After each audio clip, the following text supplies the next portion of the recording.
Namaskar. Welcome to our YouTube channel, The Brutal Truth. As the name suggests, it's going to be extremely brutal, so I hope you all stick to the cause and find it interesting. आज 1776 के भारत में हम प्रवेश कर रहे हैं।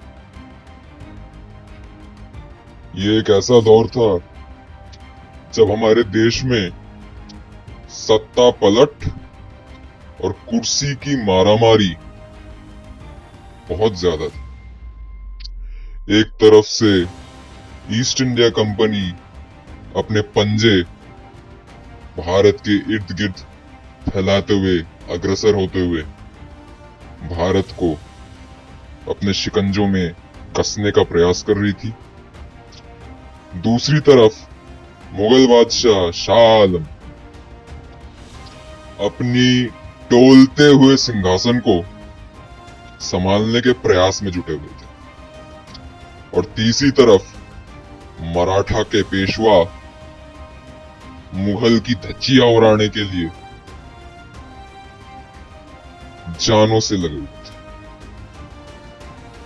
थे। एड़ी से लेकर सर तक का जोड़ पेशवा ने पूरी तरह से लगा रखा था। ऐसे समय में साधारण व्यक्ति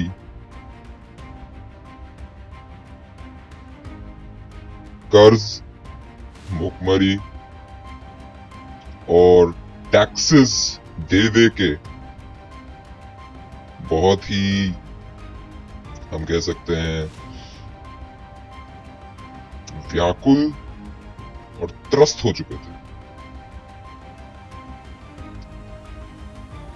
In 1776, India was involved in the American Revolution indirectly through the trade and non-importation movement. India was also the site of the Treaty of Purandar, a peace treaty between the British East India Company and the Maratha Empire. Treaty of Purandar 1 मार्च 1776 में sign हुआ, जिसमें supreme council of Bengal और पेशवा दोनों आमने सामने आए। The treaty annulled the Treaty of Surat, which was signed in 1775. सिर्फ एक साल के अंदर एक पुराने ट्रीटी को अनल करके एक नए ट्रीटी को साइन किया गया।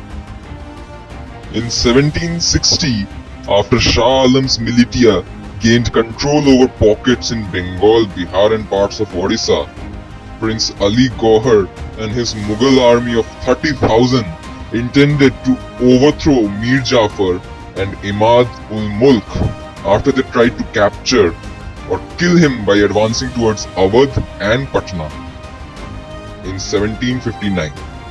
But the conflict soon involved the intervention of the assertive East India Company.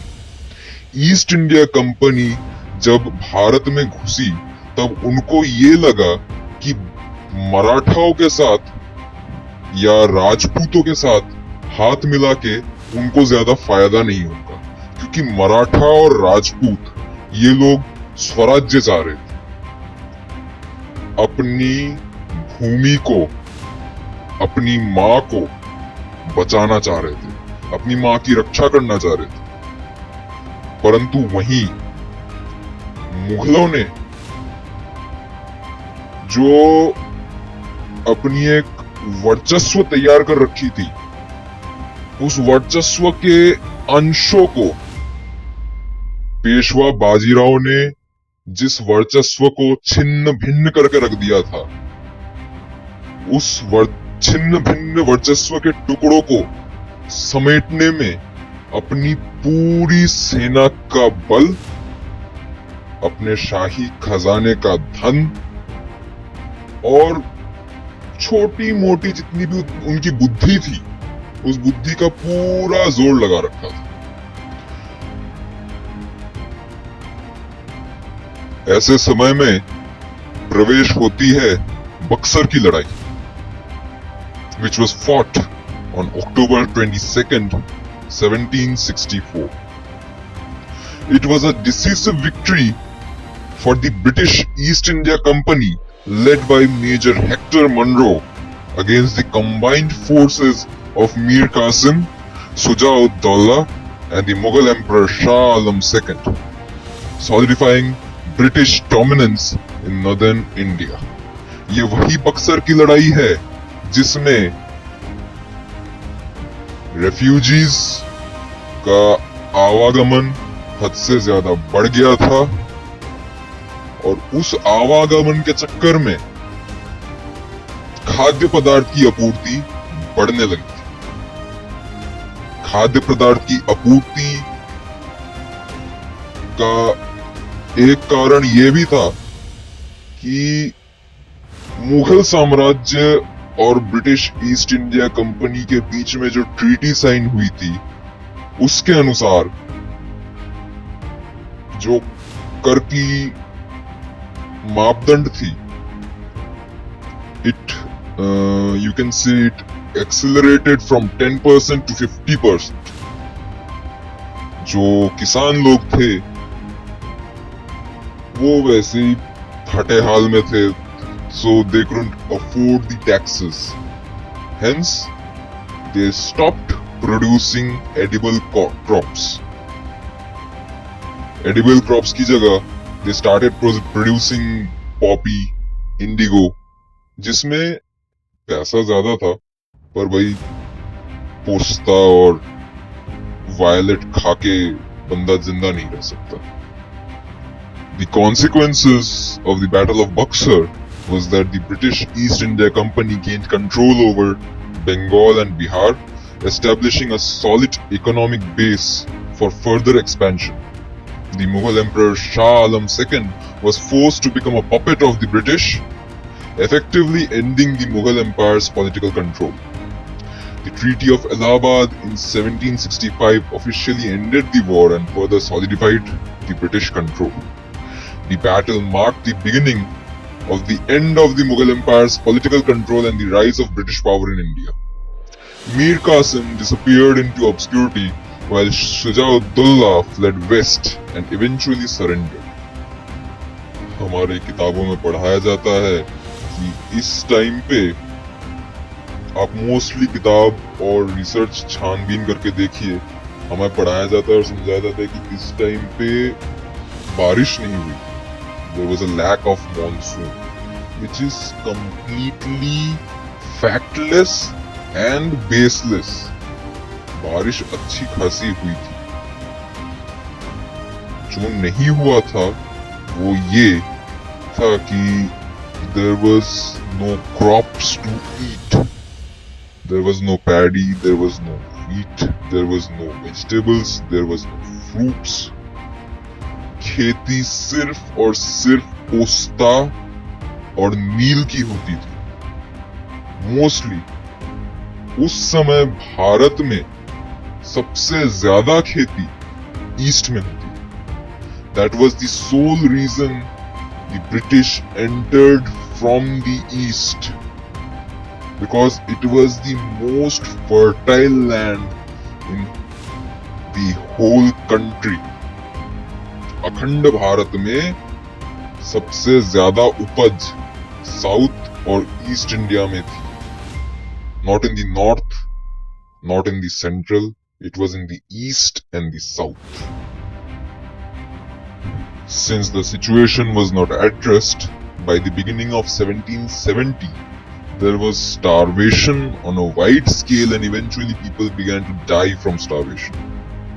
Bengal and Bihar were the worst affected provinces and it was even extended to Jharkhand and Orissa.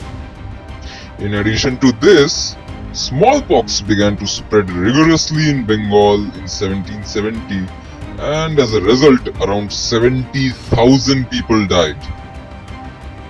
As a result of Bengal famine, approximately 10 million people died out of starvation. इस सत्ता के मारपीट के अंदर बड़े बड़े बाबू लोग, बड़े बड़े majors, generals, they were enjoying, and the normal people were brutally whacked to death, they were raped to death, they were starved to death. Due to the famine, a large number of the population went into jungles in search of food, which resulted in depopulation. Most of the cultivated lands were abandoned. लोग जंगलों में भागने लगे क्योंकि उनको ये लगा कि भाई खुले जगहों में रहेंगे, जिन जगहों में हमारे ग्राम हैं, हमारे गांव हैं, हमारे शहर हैं, अगर वहां पे रहेंगे ये साले आके हमारे ऊपर फिर मुतेंगे, चाहे वो अंग्रेज हो, चाहे वो मुगल हो, चाहे वो कोई भी हो। तो वो लोग जंगलों में भागने। इस जंगल के पलायन के पीछे एक और कारण भी था। जो अंग्रेज और मुगल साम्राज्य के बड़े बड़े बाबू लोग थे, खुद तो आके भाई मेहनत करते नहीं थे। उनको तो अपने क्वार्टर्स में रहना पसंद था, दारू पीना पसंद था। उनको भाई बढ़िया इंग्लिश विस्की दे दो और 3-4 गांव की लड़कियां उठा के ला दो। They were very satisfied with that. So what they did was they hired specific people of the upper class society. ये लोग भारतीय थे, हमारे ही आपस के हिंदू और मुस्लिम भाई लोग थे, जो जन्म और खून से तो भारतीय थे, परंतु उनकी मानसिकता पैसे और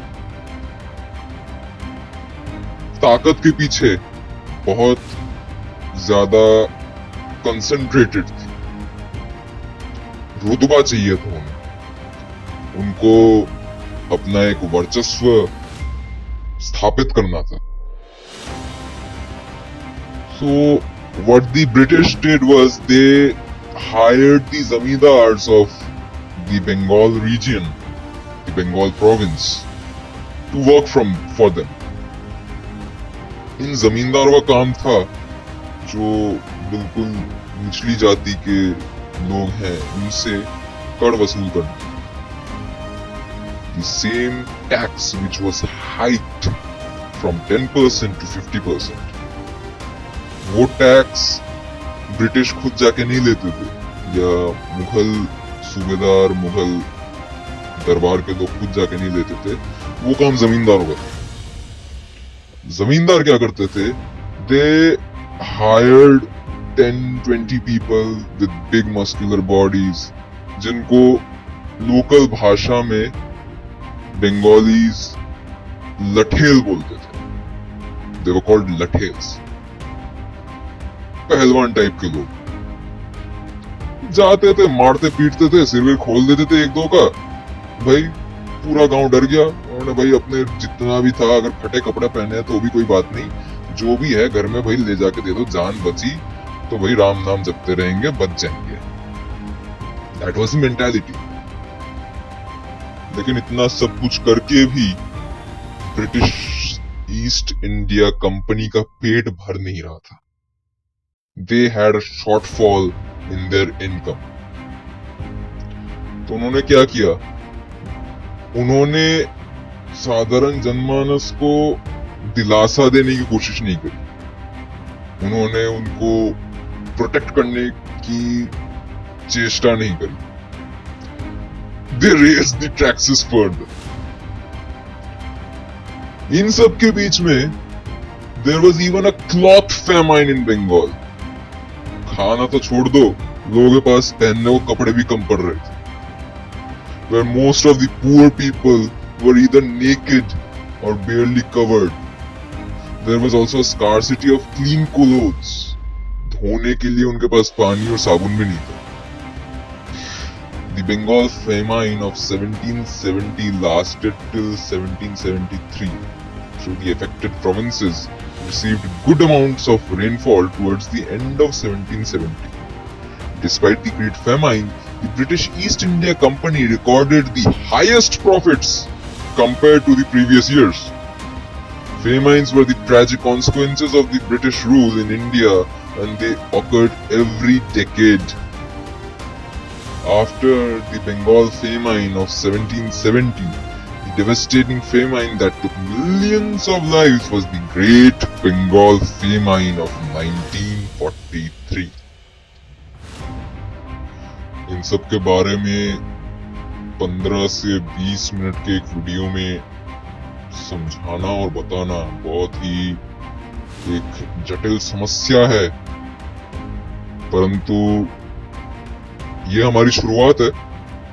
आगे आगे I'll cover each and every aspect of our Indian history which was curtained up post-independence by our so-called revolutionary leaders, the National Congress, Mahatma Gandhi, Jawaharlal Nehru, our Education Minister, Maulana Abdul Kalam Azad, etc., etc.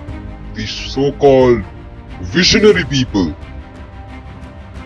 who maligned the history, जिन्होंने मिट्टी के नीचे पता नहीं कितने राज दफन किए हैं, कितना ब्रेन वॉश किया है हमारे समाज को, कितना तोड़ा है, कितना लूटा है। इनकी मानसिकता यही थी कि भाई आजादी तो जैसे तैसे एक नाम मात्र की मिल गई, बट हमारी विचारधारा जो है वो बदलनी नहीं चाहिए। We'll still be that part of the society जिसको ब्रिटिश और मुगलों ने तैयार किया था। These so-called zamindars I mentioned, मानसिकता इन सब की एक ही थी, अपना वर्चस्व रखना, गरीबों को लूटना,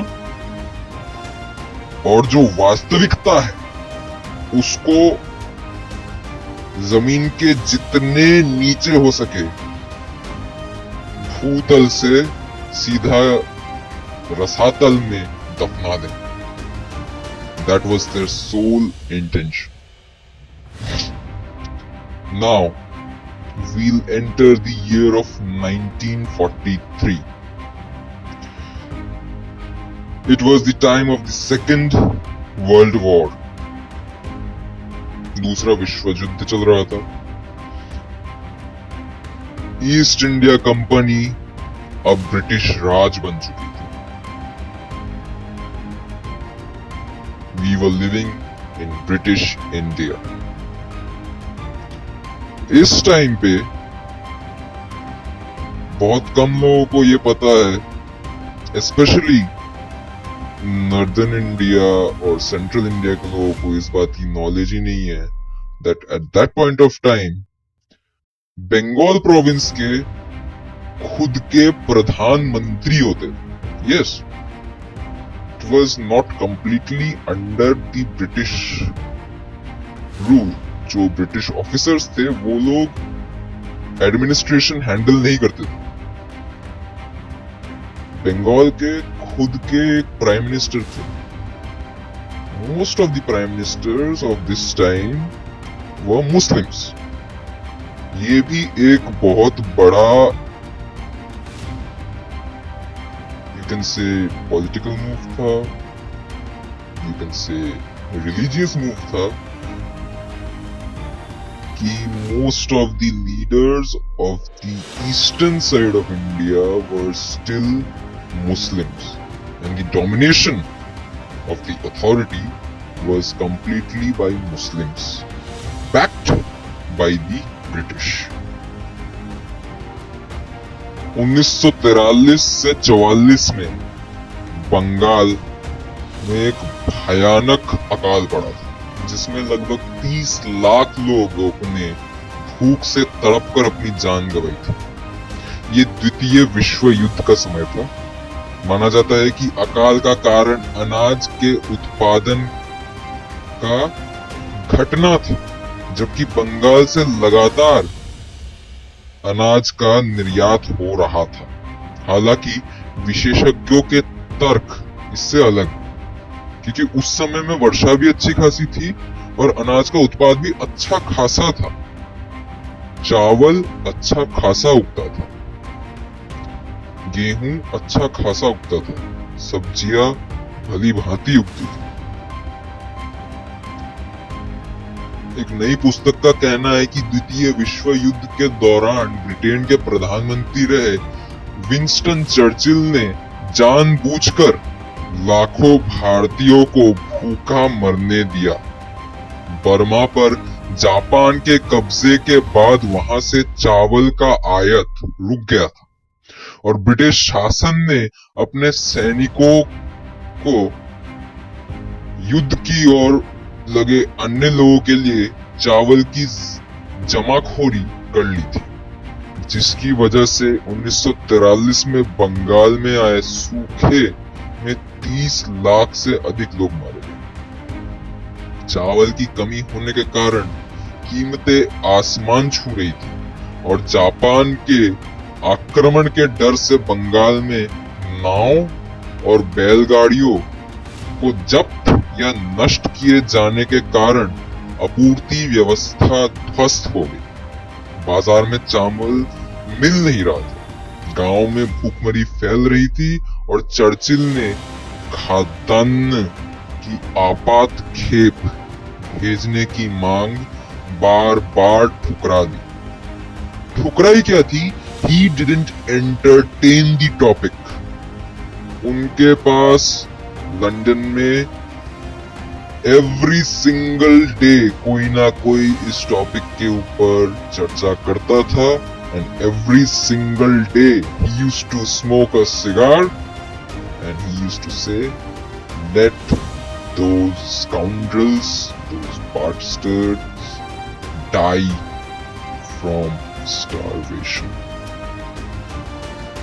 इस समय भारत में बंगाल प्रोविंस के प्राइम मिनिस्टर थे अबुल कासिम फजलुल हक। इन्होंने 1 अप्रैल 1937 में पहली बार ऑफिस टेक ओवर किया and he left the office on 1 दिसंबर 1941। उनका पहला टर्म था। पहले टर्म में ये मुस्लिम लीग और कृषक प्रजा पार्टी के कोएलिशन के थ्रू पावर में आए and he was appointed by sir John Anderson who was the governor at that point of time. Second term इनका 12 दिसंबर 1941 से लेके 29 मार्च 1943,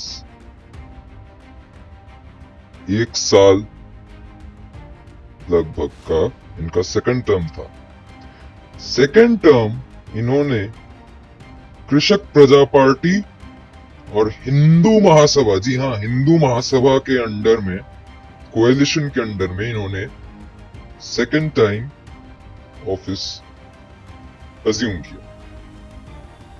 This was the first assembly of the 1937 election.